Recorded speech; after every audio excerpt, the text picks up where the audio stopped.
죽은 우리를 그리스도와 함께 살리셨고 너희는 은혜로 구원을 받은 것이라. 또 함께 일으키사 그리스도 예수 안에서 함께 하늘에 앉히시니. 아멘. 오늘도 역시나 저희 또 즐겁게 또 질문식으로 해보겠습니다. 경빈 형제님, 오늘은 아주 눈이 똘망똘망하신데 자, 이거 지금 파워 퀴즈로 갑니다. 저희 이제 7대 짐승은 끝났으니까 합격을 하셨으니까 3대 불을 받자 할 때, 자, 경민 형제님, 3대 불은 어느 지역을 뜻하고 있나요? 웨일즈 아주사 평양. 와, 할렐루야. 웨일 아주사 평양. 그럼 여기서 보너스 질문. 우리 경빈 형제님께서 친애하시는 남동생 경민 형제님. 이 웨일즈는 어느 나라에 있는 건가요? 어느 나라죠? 잉글랜드. 아 진짜. 기대 중이하거든요. 유이 컵을 이렇게 다 들이마시면서 알겠습니다. 아주 좋아요. 그럼 우리가 이렇게 성령의 불을 받기 위해서는 성경에 무엇의 원리를 통해 가장 잘 나와 있다고 했죠? 다이잖아요. 할렐루야, 성막. 그래서 성막을 통해 하나님께서는 어떻게 우리의 삶 가운데 성령의 불이 나타나는지 말씀하고 계세요. 근데 이 성령의 불도 하나님께서 반드시 이유가 있기 때문에 우리의 삶 가운데 주고 싶다는 거예요. 할렐루야. 맹목적인 게 아니라 여러분을 향한 하나님의 꿈, 하나님의 비전과 계획이 있어요. 그러니까 여러분은 되게 특별하고 고귀한 하나님의 자녀입니다. 할렐루야. 그래서 성막을 우리가 이제 잠깐 복습형으로 해서 먼저 우리 선현자매님, 성막의 첫 번째 단계는 무엇이라고 했는지 기억하시나요? 모르겠어요? 네. 그 옆에 있는 경민 형제님. 문이 아니라 기둥. 그쵸. 기둥이 되죠. 아주 잘 피해가요. 자, 기둥은 두 가지의 기둥이 있다고 했어요. 성막에는. 우리 희원 형제님. 야긴과 보아스. 할렐루야. 야긴과 보아스는, 야긴은 뭐죠? 내게 능력이 있다. 보아스는 내가 세우리라. 내가 세우리라, 내게 능력이 있다인데, 이게 실제적인 원어로는 그에게 능력이 있고 그가 세우리라는 거예요. 근데 이 같은 고백이 있는 사람은 결국 내가 세우리라라는 고백까지 나가요. 왜 그러냐? 내 안에 계시는 하나님은 전지전능하신 하나님인데 그분이 내 속에 지금 함께하고 계신데 나에게 불가능한 게 있을까요? 없을까요? 없다는 거예요. 그런데 여기서 퀴즈, 우리 율리자매님, 그가 세우리라라는 이 기둥이 있는 사람은 무엇이 있기 때문에 이 기둥이 가능하다고 했죠? 성령의 불. 성령의 이거 성령의 불을 받으러 가는 길인데 뭐였죠? 예지자매 기억나요? 옆에 있는 지은 현재? 믿음? 믿음? 뒤에는 희원 현재? 그 성령 그거인데 모르겠습니다. 네, 아닙니다. 유빈 선생님? 기둥이요. 기둥이요. 이런 식으로 나오시는데 할렐루야. 보았어. 약이 그죠? 할렐루야. 감사해요. 적어놓은 걸 지금 다시 읊어지고 계세요. 자, 그가 세우려는 것은 하나님 아버지와의 관계가 있기 때문이라고 했어요. 우리가 신앙생활을 할 때 어떤 사람들은 기둥 없이 신앙생활을 해요. 그래서 하나님을 처음 만났을 때 두려운 존재, 거리감이 있는 하나님이에요. 그래서 교회에서 아무리 열심히 예배를 드려도 전지전능하신 주여 하고 죄를 지을 때도 엄청 하나님을 두려워요. 공포스러워요.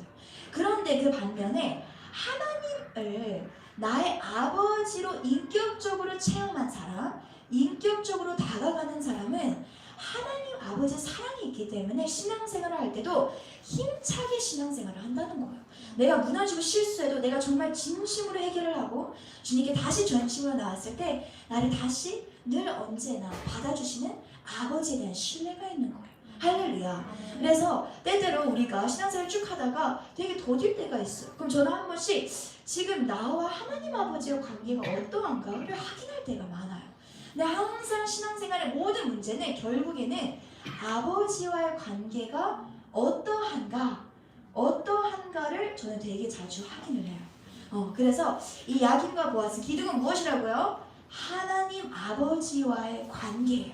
이 관계가 무엇으로부터 제일 많은 영향을 받는가? 육신의 부모로부터 제일 많은 영향을 받는다고 했어요. 그래서 아버지가 엄격적인 자녀들은 하나님도 엄격해요. 그리고 육신의 아버지가 항상 나에게 좀 쉽게 만족하지 않는 스타일이에요. 그러면 하나님 아버지도 나에게 만족하실까? 그러면서 되게 행위적으로 노력을 많이 해요. 하나님께 사랑받기 위해서. 하나님은 그 어떤 노력 없이도 우리를 사랑하시는데 말이죠. 아멘. 그래서 첫째가 하나님과의 관계.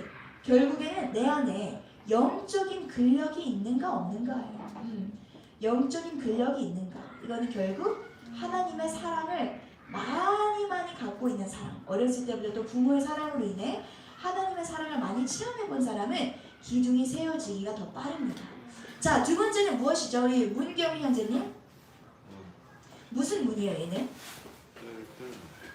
어떤 문이요? 크게 해주세요. 뜰문이요. 구원의 문이라고 우리 했는데 다음 주에 우리 경빈 형제님만 아니죠. 경빈 형제님과 유빈 간사님 두 분을 놓고 이걸 다 물어보도록 하겠습니다. 자, 구원의 문은 결국 성소로 들어가는 첫 번째 문은 바로 예수 그리스도를 아는 거예요. 할렐루야. 복음은 무엇이냐? 많은 사람들은 복음은 뭐 열심히 신앙생활하는 것, 찬양 기도하는 것. 아니요. 복음의 핵심은 예수 그리스도인 거예요. 할렐루야. 아멘. 그래서 구원의 문을 뚫고 가면 첫 번째 무엇이 나온다고 했죠? 재훈 형제님? 각 뜨는 것을 우리 뭐라? 각을 떠서 태우는 것을 뭐라고 하죠? 번제. 할렐루야. 번제단이라고 해요. 그래서 번제단을 우리가 처음 신앙생활을 시작할 때는 육적인 죄만 각뜨는 경우가 있어요. 예를 들면 또 청년들은 또 음란한 영상들 되게 이게 좀 유혹이 세잖아요. 그쵸? 여러분? 되게 다들 눈을 막 피하시나요? 자, 여자들 남자들은 이런 육적인 죄를 짓는데 처음에는 우리가 육적 죄에 각을 뜨지만 나중에 육적인 죄를 이기고 나면 하나님이 그 다음 시키는 게 있어요. 그게 바로 지정의의 죄악을 각을 뜨게 하세요. 할렐루야. 이번에 유빈 간사님께서 죄에 대한 설교를 하셨어요. 제가 틈틈이 이제 틈날 때 계속 설교를 다들 듣는데 죄는 뭐라고 하셨냐면 우리 속에서 나오는 것이라고 했어요. 그쵸?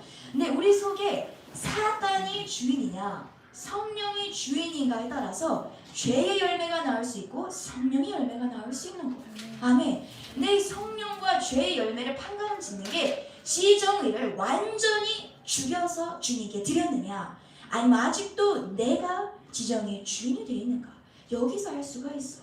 그런데 진짜 하나님은 너무 우리 사람을 완벽하고 정말 신기하게 기묘하게 지으신 게 사단이 나의 지정의 주인인지 성령이 지금 나의 지정의 주인인지 알 수가 있어요. 너무 쉽게 구별할 수가 있어요.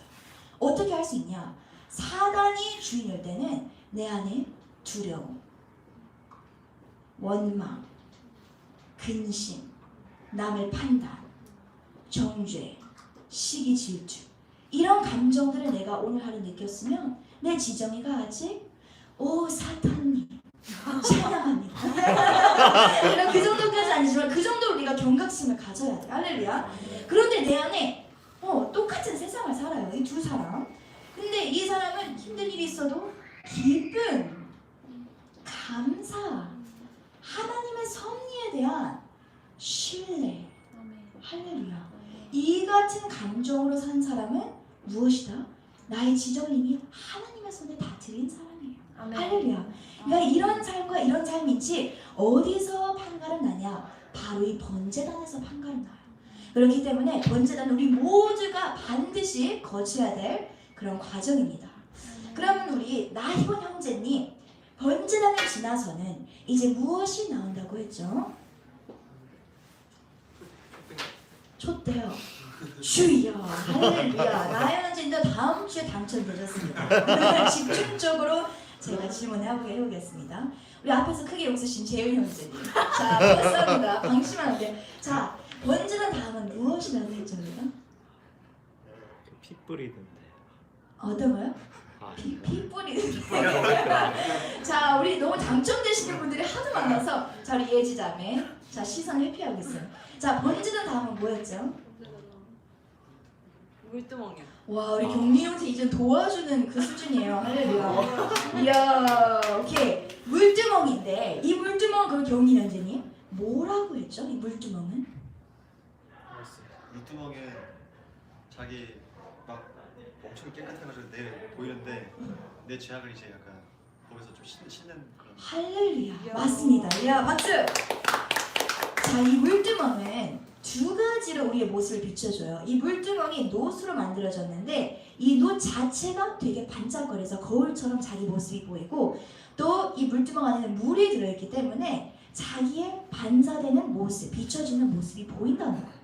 그럼 실제로 우리가 신앙생활 때 물 한 컵 떠와가지고 내 모습을 보는 게 아니라 이 말씀은 신약에서 사도 바울이 말하기를 이 물두멍은 결국 율법, 하나님의 말씀이라고 했어요.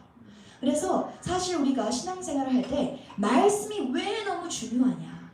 예수님을 영접하기 전에 말씀과 율법을 통해 비춰진 죄악된 죄인된 나의 모습을 보지 못하면 예수님 필요 없어요. 나 잘났거든요. 죄 없거든요. 그런데 말씀을 읽기 시작하면 내가 이렇게 죄인인데 주님께서 나 같은 죄인을 위해 죽으셨구나. 할렐루야. 그렇기 때문에 말씀은 날마다 우리가 붙잡아야 돼. 할렐루야. 그래서 성경을 보면 구약 성경에도 모세가 처음 하나님께서 출애굽 이후에 시키신 게 뭐냐? 십계명을 시내산에서 주죠. 왜냐? 이스라엘 백성은 율법이 없어요. 이스라엘 백성이 그동안 애굽에서 살면서 모든 죄악이 그냥 그들의 습성이 되어버렸어요. 근데 너희는 안 돼. 구별된 나의 백성이야. 해서 주신 게 말씀이에요. 할렐루야. 두 번째, 신약에서는 먼저 예수님께서 사역하시기 전에 3년 사역하시기 전에 산상수훈이라고 해서 산 위에 올라가셔서 말씀을 전하시는데 무엇을 먼저 가르치냐? 율법을 가르치셨어요. 간음하지 말라. 도적질하지 말라. 그리고 마지막으로 바울도 첫 번째 쓴 책이 서신이 로마서인데 로마서 1장부터 바로 무엇을 가르치냐? 율법을 가르쳐요. 할렐루야. 그래서 물론 우리 모든 신앙생활은 율법이 아니에요. 예수도 그렇게 말씀하셨어요. 하지만 예수님께서 또 뭐라고 말씀하셨냐? 내가 율법을 폐하러 온 것이 아니라 율법을 완성시킨다고 하셨어요. 할렐루야. 율법 우리의 죄악 위에 예수님께서 보혈로 씻겨주신다는 거예요. 아멘. 이게 바로 복음입니다. 할렐루야. 아멘. 그래서 이제 물두멍을 지나 나의 모습을 보고 이제 그것에 대한 엄청난 감격이 있죠. 우리 모두는 죄인된 나를 구원해 주신 하나님에 대한 주님에 대한 감격이 날마다 있어야 돼요. 그러면 이제 우리가 나연 형제님 다시 넘어가 봅니다. 이제 물두멍을 지나서 성소로 들어가는데 성소에는 세 가지의 구성 요소가 있어요. 무엇인지 기억하시나요? 아론의 상관지 주여. 할렐루야. 자, 이제 넘어가겠습니다. 기회였어요. 기회였어요. 갑자기 여기서 아론의 상 제사장이 정말 당황스럽게 했어요. 우리 다이자매. 떡상 촛대 분양. 할렐루야. 떡상 억울합니다.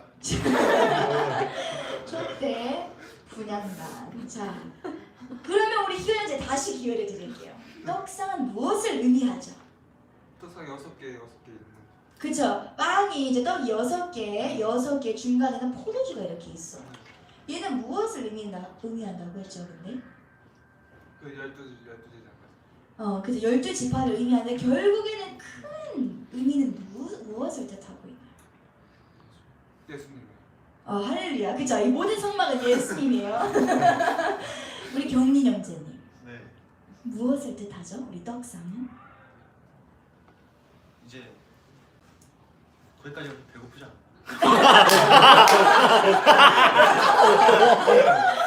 진짜 확실히 우리 청년과 예를 드리는 거는 너무 재밌어요. 그쵸? 잘 할게요. 약간 긴장감을 놓치면 안 돼. 특히 이쪽 라인은 긴장감을 놓치면 안 돼. 두 분은. 좀 더 안전방으로 이제 넘어가고요. 우리 예지자매. 떡상 무엇을 의미하죠? 할렐루야. 성찬식을 의미하죠. 배고파서 주여라. 이런 단어는 처음 들어봐요. 자, 그래서 떡상에 넘어가는데 우리가 그때 떡상을 얘기할 때 이런 걸 의미했어요. 성찬식에 많은 사람들이 그냥 쉽게 빵을 떼고 포도의 이 음료 주를 마시고 그냥 주님을 기념한다 이렇게 단조롭게 생각을 하는데 우리는 매일이 성찬에 동참하는 이 같은 감격이 있어야 된다는 거예요. 할렐루야. 성찬은 결국 무엇이냐? 나를 위해 주님께서 주님의 살과 피로 나를 사셨다는 걸 의미해요. 아멘. 주님께서 여러분을 그냥 몇천 원으로 산 게 아니라 본인의 살과 피가 뜯기고 흘리면서까지 여러분을 샀다는 게 성찬식이라는 거예요. 할렐루야. 그래서 내가 실질적으로 육체적으로 매주 이렇게 먹지 않는다 해도 내가 예배 안에서 또 기도 안에서 성찬의 그 능력에 내가 동참을 해야 돼요. 할렐루야. 그래서 이 성찬의 보혈에 대한 감격이 깊으면 깊을수록 내 안에 또 움직이시는 성령님의 충만함도 깊어져요. 할렐루야. 그러니까 성령님은 인격적이신 분이시고 예수님을 기뻐하고 감격해 할 때 성령님도 옆에서 너무 기뻐하세요. 할렐루야. 그래서 이 같은 떡상 우리는 주님과의 연합이 있어야 돼요. 할렐루야. 두 번째는 이제 촛대입니다. 우리 선영자매님 한번 넘어가 보죠. 촛대는 그죠 주요. 자 촛대는 총 몇 개의 초가 있다고 했죠? 좀 쉽게 가볼게요. 초요? 8개요, 10개요, 7개요, 2개요. 7. 오, 7개예요. 잘 때려 맞히신 거죠? 아주 성령의 지혜가 넘치십니다. 자, 그래서 총 7촛대가 있어요. 자, 우리 유빈 간사님 한 번만 더 기회를 드릴게요. 이 촛대는 무엇을 의미한다고 요한계시록에서 사도 요한이 딱 계시를 봤는데 이 촛대 사이로 예수님이 막 다니시는 거예요.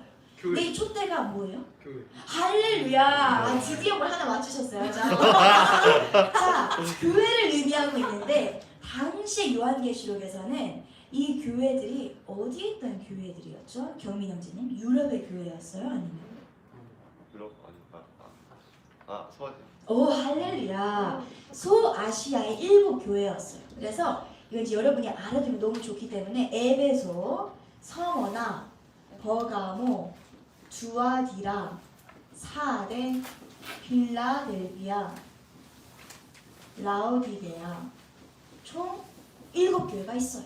그런데 이게 단순히 옛날 저 먼 세상의 소아시아 7교회가 아니라 오늘날의 모든 교회를 의미하고 있다는 거예요. 근데 교회는 건물을 뜻하지 않아요.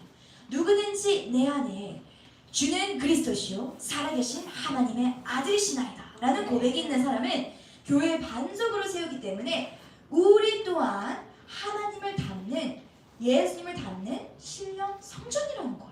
할렐루야. 그래서 이 성막도 옛날의 구약은 이런 성막이 필요했지만 우리가 왜 이 성막을 배우냐? 내 안에 이제는 신령 성막을 세우자 이거예요. 내 안에 이 모든 과정이 완성되면 나도 성령의 불이 떨어지는 성막이 될 수 있다는 거예요. 할렐루야. 그래서 7 근초대가 있는데 이게 단순히 교회뿐만 아니라 내가 주님 안에서 신령 성전 교회가 되었을 때 먼저는 교회가 되기 위해 필요 조건이 있다고 했어요. 첫 번째 필요 조건은 무엇이냐? 바로 베드로의 아까 말한 신앙 고백이에요. 근데 이걸 단순히 사람들은 주는 그리스도 살아계신 하나님의 아들이시다라고 많은데 예수님께서 성경 전체를 통틀어 보면 신약 성경을 한 사람, 인간을 두고 당시 베드로가 저 고백을 한 뒤로 칭찬을 저 정도로 한 적이 예수님이 단 한 번도 없으세요. 예수님 뭐라고 하냐? 이것을 너에게 알게 한 것은 네 육신이 아니라 성령님이다. 그리고 내가 너에게 이제는 무엇을 준다고 하죠? 천국의 열쇠를 준다고 해요. 그래서 네가 열면 닫을 자 없고 네가 닫으면 열 자가 없다. 또 음부의 권세를 주어버린다고 하셨어. 이 같은 칭찬을 하나님이 한 인간에게 하신 적은 처음이에요. 그 후에도 사례가 없어요. 그런데 왜 우리는 베드로의 신앙 고백을 똑같이 해요. 주여 주는 그리스도 살아계신 하나님의 아들이시다라고 하는데 왜 내 삶에는 음부의 권세를 부락 휘어잡는 능력이 나타나지 않을까요? 왜냐? 이 베드로의 신앙 고백은 단순히 말에 있는 것이 아니라 베드로는 이 말을 하기 전에 마음의 자세가 우리와는 달랐다는 거예요. 베드로의 마음의 자세는 어떠했나? 바로 종신종의 자세였어요. 이게 무슨 뜻이냐? 주님께서 옛날 이스라엘의 그 문화에 예를 들면 심하게 가뭄이 들면 이제 허기가 지고 굶어 죽어가니까 이 가난한 백정 같은 사람들이, 이스라엘 백성들이 잘 사는 주인집에 가서, 잘 사는 부잣집에 가서 저를 제발 주인의 종으로 받아주세요. 그럼 제가 아무런 월급도 받지 않고 평생, 그러니까 기한 동안 일하겠습니다 하고 일을 하기 시작해요. 근데 희년이 되면 이제 모든 종들을 풀어줘야 돼요. 그래서 주인이 다 풀어주는데 마지막에 들어온 이 종은 안 떠나겠다는 거예요. 그래서 이 종에게 물어봐요. 아니 너 이제 가서 이제 풍년이 시작됐는데 가서 너의 농사를 짓고 네가 원하는 대로 네 꿈, 네 비전, 네가 꿈꾸는 대로 다 살아봐 라고 했는데도 저는 가지 않겠습니다 주인님. 왜? 라고 물으니까 주인님께서 제가 죽을 수밖에 없던 그런 상황 가운데 저를 이렇게 건져주셨는데 제가 어찌 그 은혜를 이렇게 저버릴 수가 있겠습니까? 저는 앞으로 평생 주인님을 위해 살겠습니다.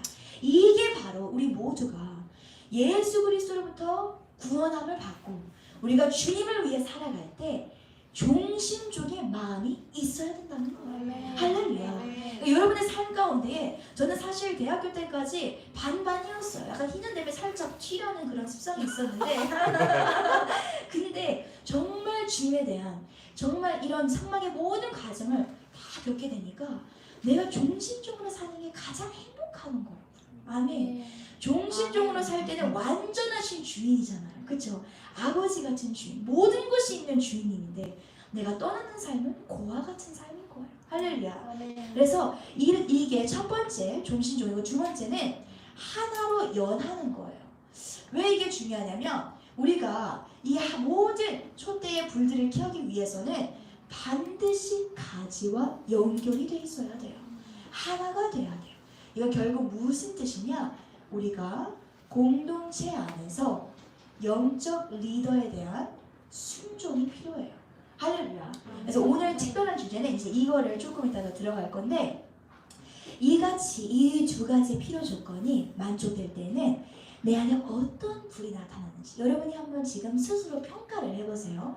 첫 번째는 찬양의 불이 타올라요. 할렐루야. 근데 찬양이 그냥 내 감정, 지금 오늘은 예를 들면 뭐 사람한테 치고 왔어요. 그러면 막 슬픈 찬송가 복음성가를 불러요. 그게 막 내 감정을 막 촉촉 막 터치하고 그래요. 근데 그런 찬양이 아니라 능력의 찬양인 거예요. 할렐루야. 그리고 두 번째는 무엇이냐? 두 번째는 기도도 그냥 기도가 아니라 부르짖는 기도인데 우리 아까 전에 유빈 간사님께서 찬양 인도하실 때 제가 가만 보니까 부르짖는 사람이 있고 부르짖지 않는 사람이 있어요. 근데 이 부르짖음은 때를 얻든지 못 얻든지 부르짖어야 돼요. 할렐루야. 우리가 어쩔 때는 하나님 주님 음성을 듣고 싶습니다 라고 할 때는 안 부르짖어도 돼요. 괜찮아요. 그렇지만 항상 예배를 시작하기 전에 그리고 우리가 말씀을 끝나자마자 바로 돌파적으로 기도할 때는 반드시 부르짖어야 돼요. 왜냐면 내가 부르짖을 때 우리 그때 말했죠. 우리 하늘은 세 가지로 되어 있어요. 첫 번째 하늘은 인간이 살고 세 번째는 하나님과 천군 천사들이 보유하고 이렇게 떠돌아다니는 하늘이고 두 번째는 공중 권세 잡은 악한 마귀 사단이에요. 그런데 내가 부르짖을 때 이 부르짖음의 헬라 원어는 뭐라고요? 공기를 찢는 거예요. 할렐루야. 묵상 기도로 공기 못 찢어요. 내가 부르짖을 때 제가 실제적으로 경험한 게 부르짖을 때 내 감정은 정말 힘들어도 부르짖는 순간 내 안에 뜨거운 게 확 올라와요. 아멘. 성령님은 부르짖는 기도를 좋아하세요. 아멘. 할렐루야. 아멘. 왜냐면 성령님은 불로 되어 있고 사실 천국도 말씀을 요한계시록 말씀 보면 불로 되어 있어요. 아멘. 이 지옥은 뜨거운 흑암의 불이라면 천국은 살아있는 생명의 불이에요. 할렐루야. 여기 여러분이 반드시 이제는 딱 결단을 하셔야 돼요. 항상 예배 시작 전에는 부르짖어 기도한다. 할렐루야. 예배 끝나고 통성 기도할 때 부르짖어 기도한다. 그 다음에 모든 게 싹 다 뚫렸을 때 그 다음에 음성을 구해야지 명확하지. 그 전에는 희석이 되어 있어요. 이 사단이 묵상 기도할 때 사단이 나를 묵상하랴 이렇게 될 수 있기 때문에 먼저 뚫어놓고 그 다음에 묵상으로 응답을 받는 거예요. 할렐루야.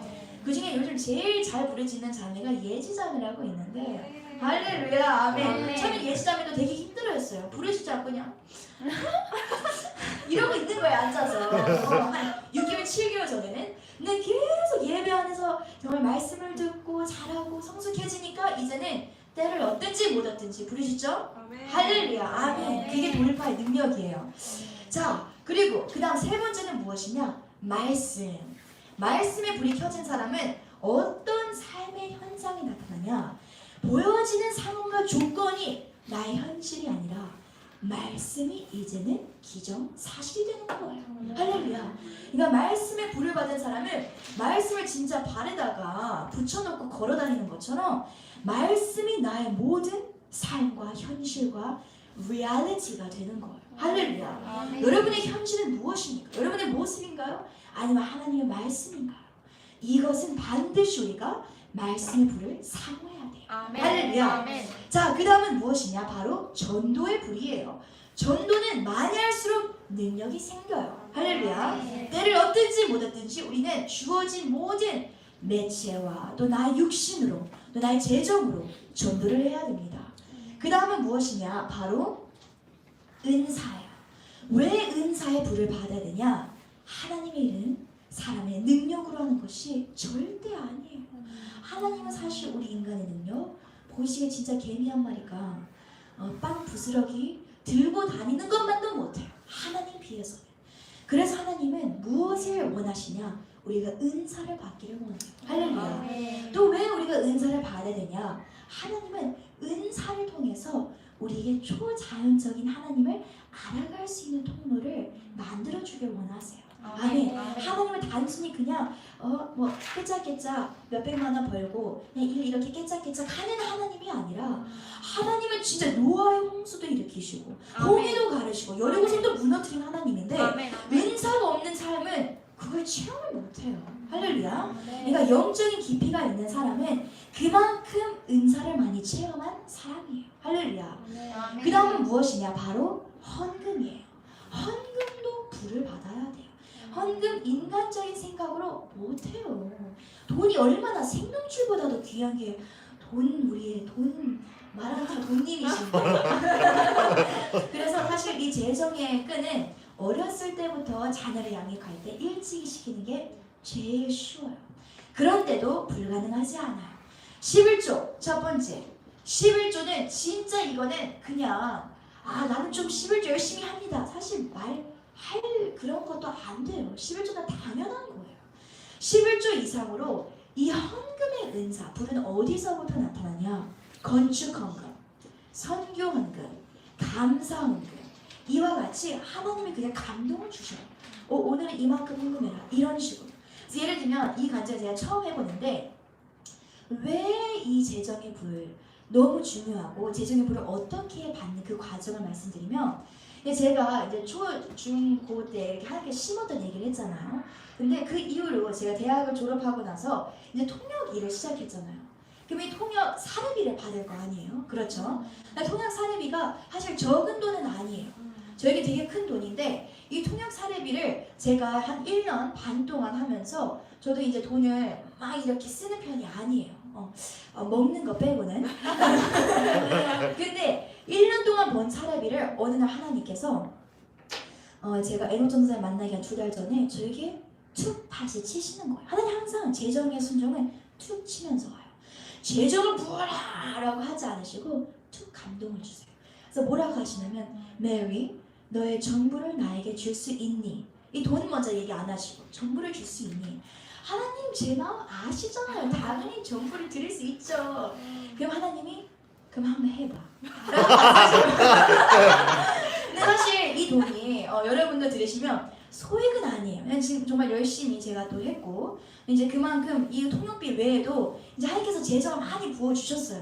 근데 이걸 전부를 드리려니까 난 이제 빈털터리가 되는데 그리고 뭔가 이게 차곡차곡 쌓여가는 게 또 바라보면 더 흐뭇한 느낌이 있단 말이에요. 그런데 이걸 한번 해보겠니? 라고 하셔서 사실 5초 동안 갈등을 했어요. 한번 해보겠니? 라고 하셔서 주님 한번 해보겠습니다 라고 해서 주님께 심었어요. 근데 그때 하나님이 어떤 감동을 주셨냐면 이게 그냥 저의 생각일 수도 있는데 아, 하나님이 언젠가 나중에 이 돈보다 더 많은 돈이 나에게 주어졌을 때 나에게 전부를 심으라는 순종을 시키겠구나 라는 딱 느낌이 들더라고요. 그래서 이걸 위해서 하나님이 나를 먼저 준비 운동을 시키는구나. 할렐루야. 이거 똑같은 거예요. 11조가 되지 않으면 이것도 안 되고요. 이것도 안 돼요. 그런데 하나님은 어떤 원리냐? 하나님이 무슨 싼 하나님이 아니에요. 하나님께 3만 원 심으면 300만 원 주세요. 이거 정말 신뢰해야 돼요. 할렐루야. 하나님의 타이밍은 다를 수 있지만 반드시 하나님은 여러분보다 재정적인 회계 능력이 뛰어나세요.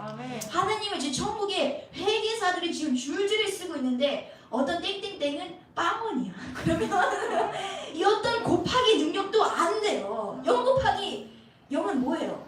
0이에요. 0 곱하기 30은 뭐예요? 0이에요. 근데 00 살면 안 돼요. 할렐루야. 아멘. 욕심을 내시라고요. 할렐루야. 그래서 마지막 이제 사랑까지 있는데 이같이 우리에게는 이 초대의 7가지의 불을 여러분이 날마다 예배 안에서 사모해야 돼요. 할렐루야. 불은 사모하는 사람에게 떨어져요. 하나님이 인격적이신 분이라. 자, 마지막 이제 성수의 분향단을 얘기를 했는데 분향단은 무엇이냐? 분향단은 우리의 기도를 뜻해요. 기도. 그래서 많은 사람들은 기도를 되게 기초적인 거라고 생각하는데 절대 그렇지 않아요.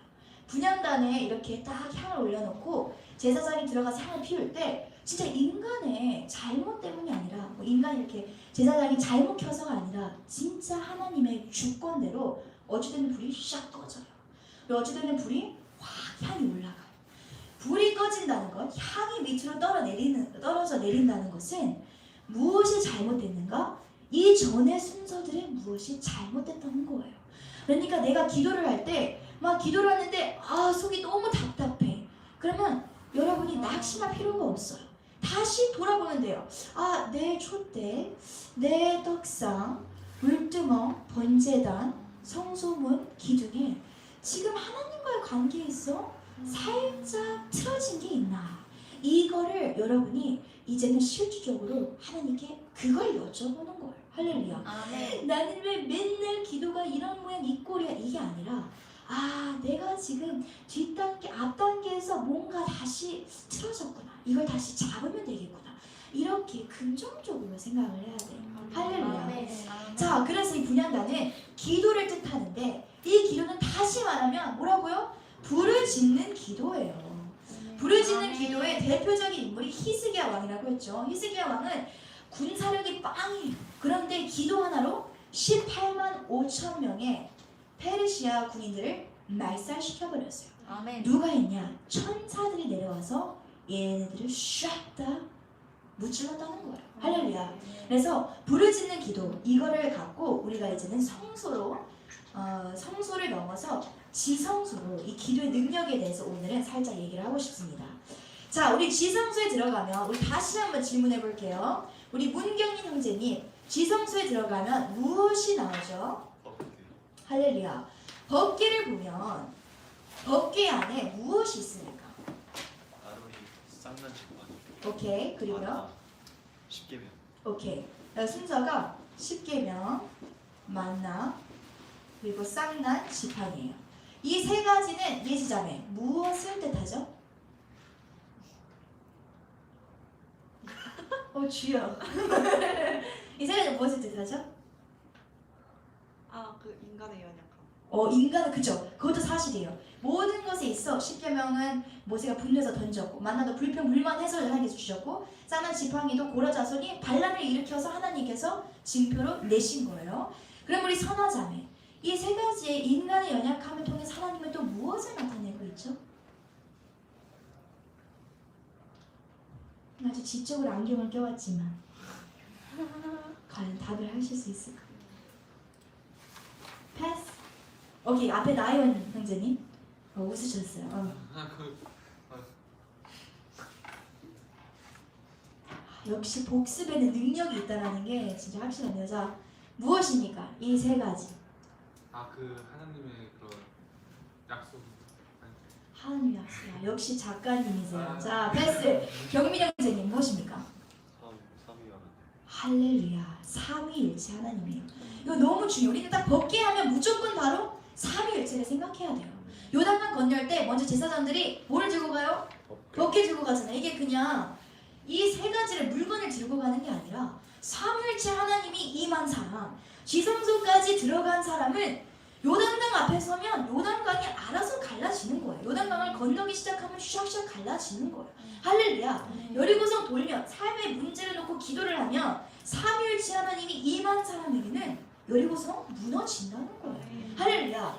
그래서 이 삼위일체가 있는데 삼위일체 하나님은 결국 이 법계는 하늘에 있는 하나님의 보좌를 모델링한 것이 바로 이 법계예요.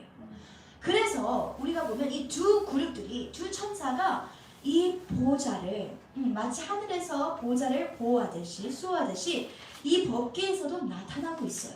그래서 우리가 무엇을 말했냐? 지성소까지 이른 삶은 무엇이 따르냐? 천사의 수종이 따른다고 했어요. 할렐루야. 그래서 우리가 말한 게 우리 모두에게는 이 땅에서도 또 하늘나라에서도 우리가 우리에게 배속된 천사가 있다고 했어요. 그래서 땅에서도 우리 경린 형제님이 어렸을 때부터 지금까지 쭉 그냥 살아오면서 자기는 모르고 그냥 살아왔겠지만 항상 사람마다 2명의 천사가 붙어 있어요. 그래서 경린 형제님이 모른 사이에 죽을 뻔한 그런 위기에서 살린 것도 하나님의 명령을 듣고 경린 형제님을 수호한 천사들이에요. 할렐루야. 근데 이보다도 더 중요한 게 뭐냐? 우리 하늘나라에도 배속된 천사가 있다는 거예요. 그리고 고린도 말씀을 보면 우리 모두에게는 하늘나라에 집이 있다고 했어요. 너의 땅에 있는 집이 무너진다 할지라도 낙심하지 말라. 하늘에 영원한 집이 있다. 하나님께서 지으신 집이 있다라고 나와 있는데 사람마다 집 크기도 다르고요. 그리고 이 보좌로부터 집의 거리 있죠? 거리. 어떤 사람은 하나님의 보좌 바로 옆에 있어요. 얼마나 아름다워요. 근데 어떤 사람은 촌동네 물론 촌동네도 아름다워요. 그죠? 하늘나라는. 근데 여러분은 촌동네 사신 분은 아시나요? 거기 사시겠어요? 아니면 진짜 하늘 보좌 바로 가까이 사시겠어요? 이 모든 것이 우리가 지금 100년을 살든 90년을 살든 80년을 살든 이 땅에서 어떻게 사는가에 따라 정확하게 천국에 반영이 된다는 거예요. 아멘. 할렐루야. 아멘. 그러니까 우리는 일시적인 이 세상에 소망을 두지 않는 게 지혜로운 것이 영원한 시간에 이 100년은 아무것도 아니에요. 근데 이 100년을 무엇을 위해 살아야 돼요? 천국, 영원한 새 예루살렘을 위해 살아야 한다는 거예요. 아멘. 아멘. 그래서 이 거리도 다르고 크기도 다른데 중요한 건 또 이거예요.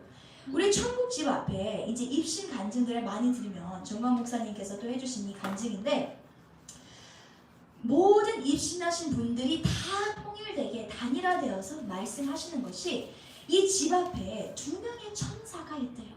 그래서 어느 날 권사님이 이제 입신을 하셔서 기도하시다 입신을 하셔서 천국의 환상이 보였는데 자기 집이 궁궐이더래요. 궁궐이고 천사들이 막 바쁘게 자기가 기도할 때마다 하나님께 지정의를 내어드리고 이 성막에 정말 하나님 앞에 전심으로 드려지는 이 모든 삶의 실천들을 했을 때 천사들이 막 바쁘게 발발 하면서 뛰어가면서 안에 막 금보석을 갖다 놓고 피아노를 갖다 놓고 아 주여 저도 피아노를 원합니다. 그런데 옆집을 보니까 옆집의 천사들은 껌이나 씻고 앉아있고 이거 사실 제가 추가한 건데 아무것도 하지 않고 있더래요. 옆집에 앉아있는 천사들 그냥 터덜 바닥에서 그냥 주저앉아있더래요. 그래서 천사에게 가서 물어봐야 돼요. 아니 왜 아무것도 하고 계시지 않나요? 저희 집 천사는 이렇게 바쁘게 움직이는데 했더니 천사가 했던 말 여러분 기억하시죠? 이 집 주인은 주님을 위해 아무것도 하지 않는다. 그러니 우리가 할 수 있는 것이 아무것도 없지 않겠습니까? 라고 말했다는 거예요. 여러분 천국은요 추상적인 개념이 아니에요. 정확하게 1대1로 반영되고 있어요. 할렐루야. 우리가 살아갈 때 좀 힘들 수 있지만 그에 대한 면류관이 있다는 거예요. 어떤 사람 면류관이 막 이 왕관들이 주렁주렁 따라오고 어떤 사람은 최근에 정광훈 선생님이 설교하실 때 빵떡 모자가 그냥 하나 이렇게 따라오고 설교 시간에 실제로 이 볼수가 거의 엄청 오셨어요. 5초 동안에 너무 웃겨가지고 여기 물쓰러져서 저도 해보고 싶은데 이와 같이 우리의 면류관도 요한계시록 말씀이 다 뻥이 아니에요. 면류관 있으면 있는 거예요. 할렐루야. 아멘 아멘. 이 모든 것이 우리가 보호자를 가져야만이 지성소에 이르러야만이 이루어질 수 있다는 거예요. 할렐루야. 아멘. 그래서 오늘 우리가 이제 최종적으로 말씀을 이제 보좌를 잡으라라는 것을 정리를 하고 싶은데 이 보좌라는 것은 방금 말씀드렸다시피 삼위일체 하나님을 의미해요. 자, 보좌는 크게 세 가지입니다. 첫 번째는 하나님, 예수님, 성령님, 결국에는 삼위일체 하나님이에요. 이게 보좌의 첫 번째 구성 요소고 두 번째는 무엇이냐? 바로 24장로라고 요한계시록에 나와 있어요. 이걸 많은 사람들은 신약을 쓴 또 구약을 쓴 24라고 생각하지만 실제로 유태인들, 딱 구약 성경만 공부하는 유태인들은 이 구약 성경의 작가가 24명이라고 가르쳐요. 그래서 24장로는 24명의 구약 성경을 쓴 사람들이에요. 작가들이에요. 인물들이에요. 다음에 세 번째는 무엇이냐? 바로 천군 천사예요. 그래서 천사들도 계급이 있어요. 예를 들면 미가엘과 가브리엘 이런 개인에 대변하는 인물들이 있고 또 그 다음에는 여기 그룹과 스랍들 하나님의 보호자를 보호하는 천사들 또 하나님께 찬양을 하는 천사들 그 다음이 별처럼 수도 없이 많은 천군 천사들이에요. 그래서 이 세 종류를 우리가 나눌 수 있는데 보호자는 무엇이다? 삼위일체 하나님 24장로 천군 천사가 다 있는 것이 보좌라고 해요. 그런데 이 보좌라는 것은 능력이 있어요. 능력. 어떤 능력이 나타나냐? 보좌에서부터는 세 가지의 능력이 나타나요. 첫째, 따라해봅니다. 창조, 섭리, 통치. 할렐루야. 아멘. 창세기 1장 26에서 28절을 보면 우리가 알 수 있듯이 하나님께서는 창조를 하시는 능력이 있고요. 또 이 보좌로부터는 어떤 능력이 나오냐? 섭리라는 게 뭐냐면 하나님은 이 모든 세상을 창조하기 전부터 이 세상을 향한 처음부터 끝 알파와 오메가까지 모든 것을 이미 다 소설을 책을 다 쓰고 나서 창조하셨다는 거예요. 할렐루야. 그러니까 여러분의 삶, 재현이 삶도 이미 태어나기 전부터 재현이가 죽을 그날까지 하나님이 이미 다 설계를 샥 끝난 상태에서 못해 심으신 거예요. 하나님을 믿을 수 있어요? 못 믿어요? 믿을 수 있다는 거예요. 할렐루야. 내 섭리는 하나님 계획이 완전하게 있다는 거예요. 그 통치는 무엇이냐? 그 계획대로 하나님께서 진행하신다는 거예요. 할렐루야. 그래서 이 3대 능력이 있는데 이 능력을 가장 빨리 눈치챈 자가 있었어요. 누굴까요? 하나님의 보좌는 저렇게나도 많은 능력이 있구나. 저 보좌만 가지면 세상 전부를 가지는 것이구나. 루시엘이 먼저 알아채버렸어요. 그래서 루시엘이 무엇을 하냐? 하나님께 반역죄를 저질러요. 근데 루시엘을 우리가 먼저 이해해야 될 게 하나님, 그 다음에 인간을 창조하기 전에 천사, 그 다음에 우리가 이제 살짝 추가를 하면 이제 인간 이후에 이제 식물, 동물, 식물, 물질이 있는데 이 천사들 중에서 천사장들 중에서도 루시엘이 온탑이라는 걸 우리가 어떻게 알 수 있냐면 만약에 루시엘이 미가엘과 가브리엘보다 한 급 밑이었으면 하나님께 반역을 했을 때 먼저 미가엘과 이 가브리엘을 싸워야 돼요. 싸워서 이긴 다음에 하나님을 대적할 수 있지 직통으로는 못해요. 근데 직통을 했다는 것은 루시엘은 하나님 바로 밑에 하나님께서 가장 사랑하시고 만유를 루시엘에게 주었어요. 이 만유라는 말을 우리가 잘 이해해야 되는 게 만유는 무엇이냐? 또 정강 목사님께서 이렇게 정리를 하시는데 하나님 빼고 전부를 준 거예요. 엄청난 거예요. 만유는 무엇이다? 하나님 빼고 다 줬어요. 루시엘한테. 얼마나 사랑하면. 그래서 루시엘은 정말 천사들 중에서도 가장 영광스럽고 빛나고 아름답고 휘황찬란하고 능력있고 고귀하고 보배롭고 엄청난 자였어요. 그런데 그렇게 만유를 받은 자라면 선하자매 하나님을 대적하고 이렇게 하나님을 챌린지 해야 돼요? 말아야 돼요? 말아야 돼요. 그쵸? 하나님의 은혜에 감격해서 더 열심히 살고 하나님을 더 사랑해야 되는데 루시엘 안에 어떤 죄가 나타나냐? 하나님과 같이 되고 싶은 거예요.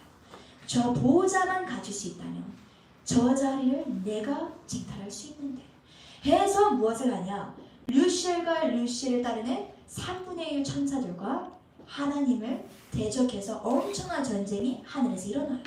그러니 하나님은 단 한 명의 천사도 사실 필요 없어요. 그래서 너무 쉽게 루시엘을 무찌르시고 루시엘은 타락해서 무엇이 되죠? 사탄 루시퍼가 돼요. 그래서 물질만도 못하는 그 2인자, 사랑받던 그 2인자가 결국에는 물질만도 못하는 존재가 돼요. 우리는 하나님 앞에 절대로 대적하는 자가 되어서 안 돼요. 아멘. 할렐루야. 근데 대적하게 되는 이유는 내 안에 죄를 사랑할 때 대적하기 시작해요. 그러니까 죄를 가차없이 우리는 뱉어내야 돼요. 할렐루야. 아멘. 그런데 이제 어떤 사건이 벌어지냐? 이 천사의 타락 이후에 이 천사가 보니까 하나님께서 인간을 창조하시고 천사보다도 더 인간을 사랑하시는 거예요. 그리고 인간에게도 이 모든 창조의 능력, 모든 능력을 줬어요. 얼마나 시기줄줄 분노에 차오르겠어요. 그래서 루시퍼가 인간을 유혹해서 똑같은 타락의 죄악을 짓게끔 해요. 무엇을 죄냐? 하나님의 보좌를 다시 한번 쟁탈하려는 죄예요. 하나님과 동등해지려는 죄. 그래서 인간의 타락 이후에 하나님께서 무엇을 하시냐? 루시퍼는 자체 내에서 본인 스스로 타락을 했지만 인간은 루시퍼의 속임수에 넘어가서 죄를 지었잖아요. 그렇죠? 그래서 하나님이 긍휼을 베풀어 주세요. 하나님이 다시 올바른 선택을 할 수 있는 기회를 주기 위해 누구를 이 땅에 보내시죠? 예수 그리스도. 예수님을 보내셔요. 아멘. 그래서 무엇을 하시냐? 누구든지 예수님을 믿으면 이 보호자를 이제는 가질 수 있게끔 허락하신다는 거예요. 아멘. 네. 아멘. 그러니까 여기서 우리가 하나님의 성품을 알 수 있는 게 하나님은 태초부터 이 보호자를 하나님 혼자 막 내 거야 하시는 분이 아니라 하나님은 우리와 함께 누리고 싶으셨다는 거예요. 할렐루야. 아멘. 근데 이제는 어떻게 누려야 되냐? 우리는 예수 안에서 보호자를 누려야 된다는 거예요. 할렐루야. 네. 오늘 말씀 잠깐 에베소서 2장 우리 6절 한 번만 더 읽어볼게요. 2장 6절 합심으로 시작. 또 함께 일으키사 그리스도 예수 안에서 함께 하늘에 앉히시니. 할렐루야. 아멘. 아멘. 그래서 이와 같이 이제 말씀을 정리를 하자면 우리가 예수 그리스도 안에서 보호자에 함께 앉기 위해서는 4가지의 필요 조건이 있어요. 근데 사실 이 보호자를 주님 안에서 우리가 갖기 위해서는 이 성막의 원리거든요. 이 성막의 원리를 더 깊이 분석을 하면 4개의 원리가 나와요. 중복되기도 하지만 여러분에게 한 번 더 심어주기 위해서 다시 읽어보겠습니다. 첫 번째, 우리가 주님 안에서 보호자를 갖기 위해서는 첫째, 무엇이 필요하냐? 우리 안에 예수의 피가 필요해요. 할렐루야. 아멘. 내 안에 예수의 피. 여러분들 예수의 피라면 이제 딱 개념이 잡히실 거예요. 우리가 성막을 생각했으니까. 두 번째, 예수의 피 다음에는 우리 안에 회개가 있어야 돼요. 회개. 이게 주님께 보호자로 나아가는 길이에요. 세 번째는 무엇이냐? 우리가 했던 부르짖는 기도예요. 할렐루야. 네 번째 마지막 오늘의 핵심인데 이 네 번째는 무엇이냐? 바로 멘토예요. 할렐루야. 멘토. 이 멘토에 대해는 되게 오늘날에 특히 우리 나이 또래 젊은이들이 가장 실패하는 부분이에요. 많은 청년들이 하나님 앞에 나와서 말씀을 전하는 은사, 찬양을 잘하는 은사, 그리고 선교하는 은사, 많은 은사를 받지만 항상 이 멘토론이 잘못되어 있어요. 그래서 거의 90% 이상이 은사 체험하고 방언기도 하고 다 뚫었는데도 이 멘토론 하나가 잘못돼서 보호자를 갖지는 못하는 삶을 살아요. 어떤 삶이냐? 지성수의 삶을 끝까지 누리지 못하는 거예요. 은사 사실 성수의 삶이에요. 은사는 성수의 삶이지 지성수의 삶은 그 이상인데 그 이상을 가지 못해요. 뭐가 잘못했어요? 멘토론이 잘못돼서요. 그럼 이 멘토라는 단어는 어디서 처음 시작됐는지 유래를 알면 되게 재밌어요. 이 멘토라는 것은 헬라어에서 나온 단어인데 헬라에서 어떤 전통이 있었냐면 유래가 있었냐면 헬라에 싸우는 장군들 있죠. 헬라의 장군들은 전쟁을 치르러 나갈 때 잘 치르고 다시 안전하게 와야지 이런 멘탈로 가는 게 아니라 한 번 나가면 전사하는 게 99.9%예요. 그러니까 이 장군이 군대에서 장군을 키우는 목적이 그 한 번의 전쟁을 위해서 이 사람을 키우는 것과 동일한 거예요. 그래서 이 장군이 어린 장군인데 이제 발령이 돼서 이제 부르심을 받아서 이 국가로부터 이제 국가에 대한 충성을 다하기 위해 전쟁을 치르러 가야 하는데 반드시 죽게 돼 있어요. 자기 삶은 장군이기 때문에. 그래서 딱 7살짜리 아들을 보는데 마음이 너무 아픈 거예요. 7살밖에 안 됐는데 내가 나가서 죽으면 이 나의 와이프가 이 아들을 책임질 것 같지가 않아. 그냥 더 잘 사는 남자를 만나서 결혼할 것 같아. 이 아들을 너무 사랑하는데 책임져줄 사람이 없어. 그래서 이 장군이 누굴 찾아가냐? 이 7살 아들의 선생님을 찾아가요. 이 선생님에게 간곡히 부탁해요. 제가 국가에 대한 임무를 이제 수행하기 위해 장렬히 전사하러 가는데 제발 우리 7살 되는 아들을 끝까지 키워주세요. 그러자 이 선생님이 뭐라고 대답하냐? 걱정하지 마세요 장군님. 장군님은 열심히 우리나라를 위해서 싸워주시고 저는 장군님의 아들을 제 친아들보다도 더 제가 한평생 제가 키우겠습니다 라고 고백하는 거예요. 근데 이 선생님을 뭐라고 한다고요? 멘토라고 해요.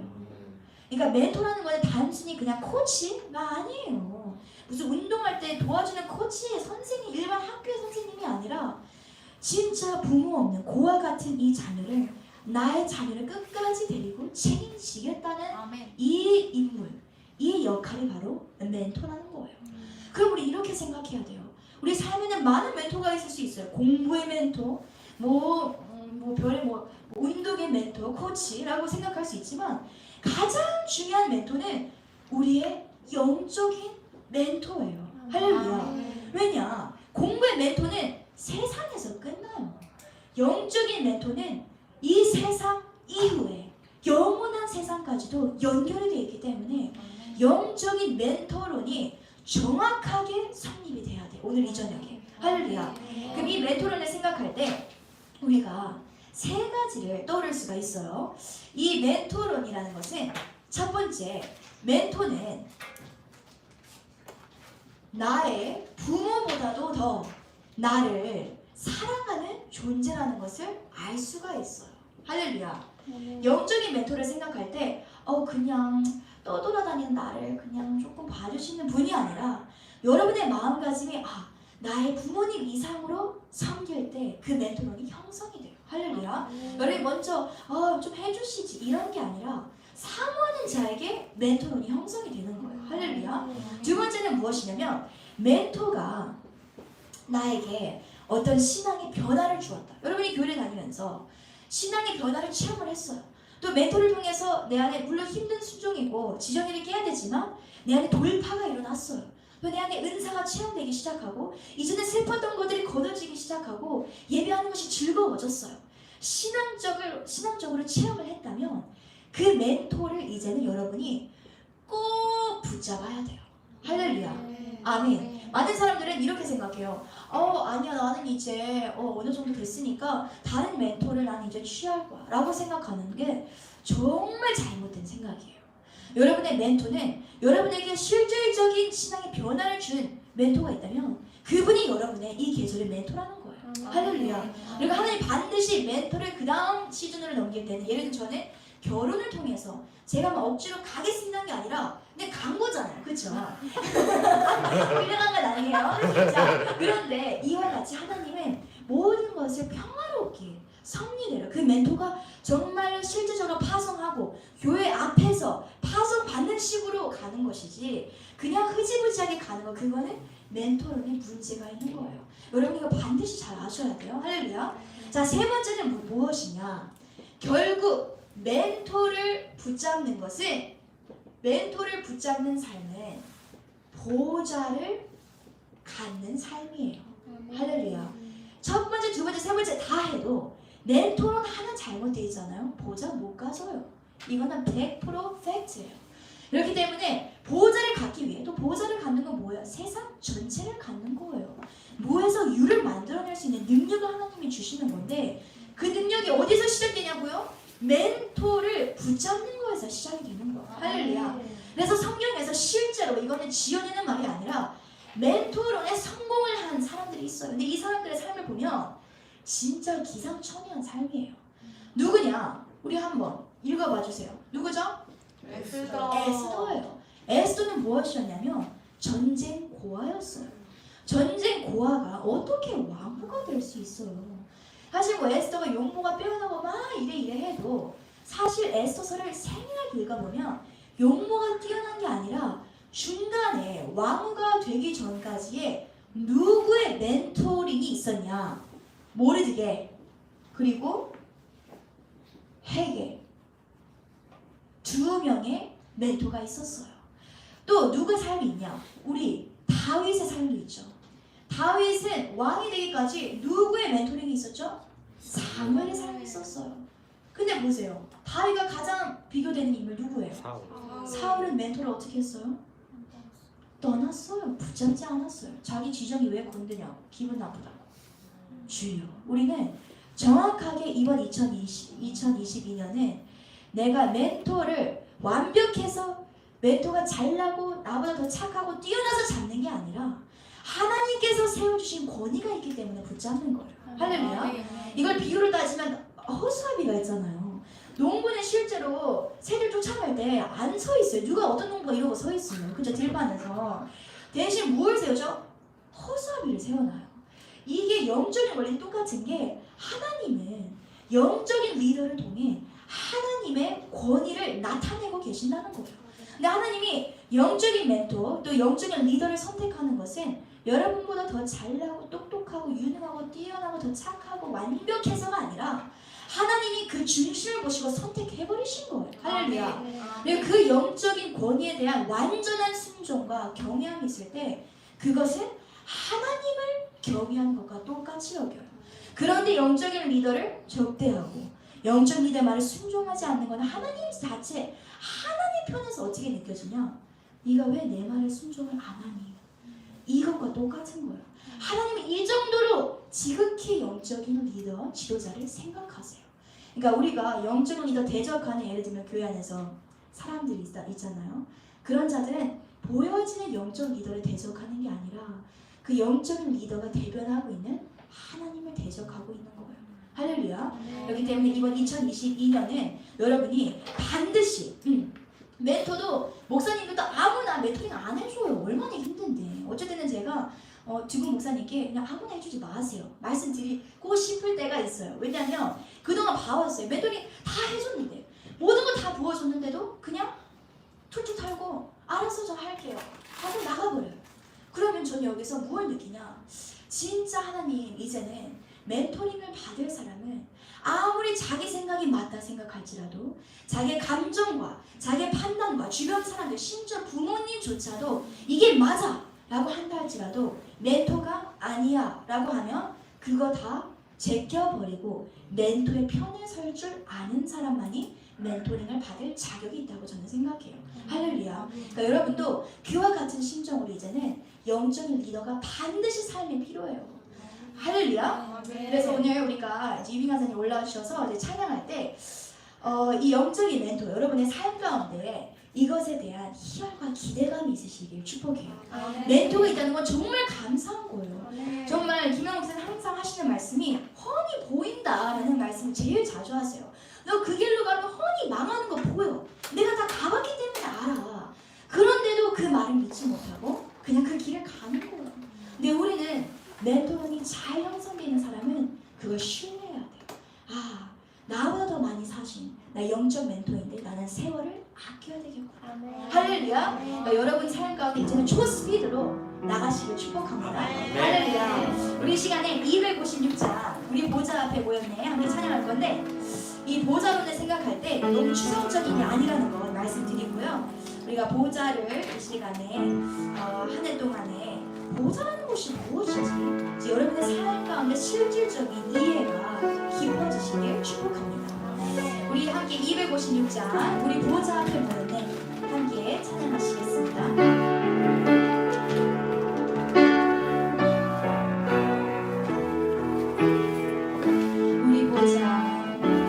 우리 보좌 앞에 모였네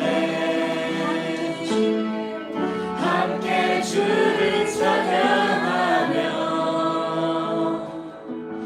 하나님의 사랑 그 아들 주셨네 그의 피로 구원받았네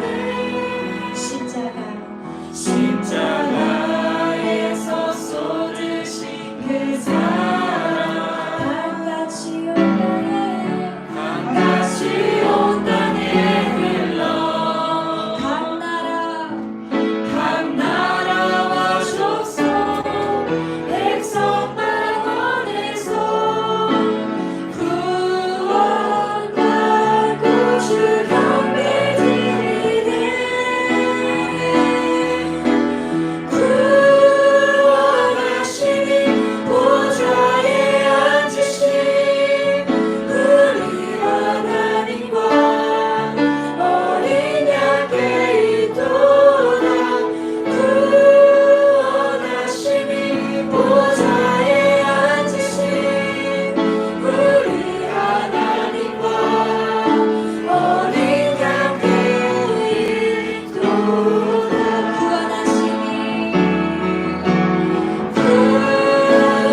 구원하시니 보좌에 앉으신 우리 하나님과 어린 양께 있도다